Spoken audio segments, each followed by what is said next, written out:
അമരമ്പലത്തെ കരടി ഭീതിയിൽ നിന്നുള്ള ആശ്വാസത്തിന് വിട. ജനങ്ങളെ ഭീതിയിലാക്കി വീണ്ടും കരടിയുടെ സാന്നിധ്യം.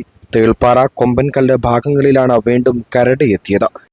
ഒരു വർഷത്തോളമായി മേഖലയിൽ കരടിയുടെ ശല്യമുണ്ടായിരുന്നു. കഴിഞ്ഞ 12-ാം തീയതി പുലർച്ചെ 1 മണിയോടെ 10-ലധികം വയസ്സ് പ്രായമുള്ള ആൺകരടി വനം വകുപ്പ് സ്ഥാപിച്ച കെണിയിൽ അകപ്പെട്ടതോടെ ഭീതിയിൽ കഴിഞ്ഞ ജനങ്ങൾക്ക് ആശ്വാസമായിരുന്നു. എന്നാൽ ഈ ആശ്വാസത്തിന് ദിവസങ്ങളുടെ ആയുസ്സേ ഉണ്ടായിരുന്നുള്ളൂ. കരടി കെണിയിൽ വീണ് 3-ാം ദിവസം ചെറമ്മൽ കുടുംബക്ഷേത്ര പരിസരത്ത് 2 കരടികളെത്തി. ചെറമ്മൽ ലളിതയുടെ വീടിനടുത്താണ് കരടികളെത്തിയത്. രാത്രി 12:30-യോടെ ശബ്ദം കേട്ട് പുറത്തു നോക്കിയപ്പോഴാണ് 2 കരടികളെ ഇവർ കണ്ടത്. ഇതിനുശേഷം ഇന്ന് പുലർച്ചെ നടക്കാനിറങ്ങിയ പാറക്കൽ ഉണ്ണികൃഷ്ണനും തേൾപ്പാറ ആശുപത്രിക്ക് സമീപം കരടിയെ കണ്ടു.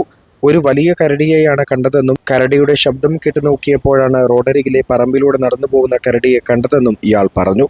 ഞാൻ രാവിലെ ഒരു 5:20 ആകുമ്പോൾ നടക്കാനിറങ്ങിയതാണ്. അപ്പം ഇങ്ങനെ നടക്കാനിറങ്ങിയപ്പോൾ അവിടെ നിന്ന് അങ്ങനെ റോഡിലെത്തിയപ്പോൾ ഭയങ്കര സൗണ്ട് കേട്ടു. അപ്പോൾ ഞാൻ അവിടെ അങ്ങനെ നിന്നപ്പോൾ പെട്ടെന്ന് എനിക്ക് തോന്നി എന്തോ ഒരു പന്തികേട് തോന്നി. അതിൽ ഞാൻ അപ്പുറത്തെ വീടിൻ്റെ മുന്നിലേക്ക് നിന്നോടുകൂടി അവിടെ പിന്നെ പോസ്റ്റുമത്തെ ലൈറ്റ് ഉണ്ട്. ആ ലൈറ്റിൻ്റെ ചോട്ടേക്ക് സാധനം വന്നു. അവർ വന്നപ്പോൾ ഞാൻ കറക്റ്റായിട്ട് കണ്ടു. അതിൽ ഞാൻ അപ്പുറത്തെ വീട്ടിലേക്ക് വണ്ടി കയറിയാണ്ട് വാദ്യം വെച്ചാണ്ട് കൊല ഒണിച്ചിടുക വണ്ടി അതോടുകൂടി മടങ്ങിപ്പോയി. ഞാൻ പെട്ടെന്ന് കണ്ടപ്പോൾ ഞാൻ തന്നെ ഒന്ന് പേടിച്ചു. അത്രയും വേറെ പോസ്റ്റിൻ്റെ ലൈറ്റ് ഉണ്ടാകൊണ്ടാണ് ഞാൻ കറക്റ്റായിട്ട് കണ്ടത് സാധനത്തിനെ. അങ്ങനെയാണ് രാവിലെ കണ്ടത്. ദിവസങ്ങൾക്ക് മുൻപാണ് ചെറമ്മൽ കുടുംബക്ഷേത്ര പരിസരത്ത് നിന്നും കരടിയെ പിടികൂടി കാട്ടിൽ വിട്ടത്. മേഖലയിൽ ഭീതി പരത്തിയ കരടിയെ പിടികൂടി കൊണ്ടുപോയതിൽ ആശ്വാസത്തിലായിരുന്നു നാട്ടുകാർ. എന്നാൽ ഇതോടെ വീണ്ടും ഭീതിയിലായിരിക്കുകയാണ് ഇവിടുത്തെ ജനങ്ങൾ.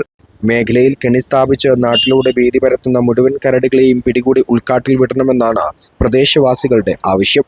News thread 24 Pookkottumpadam.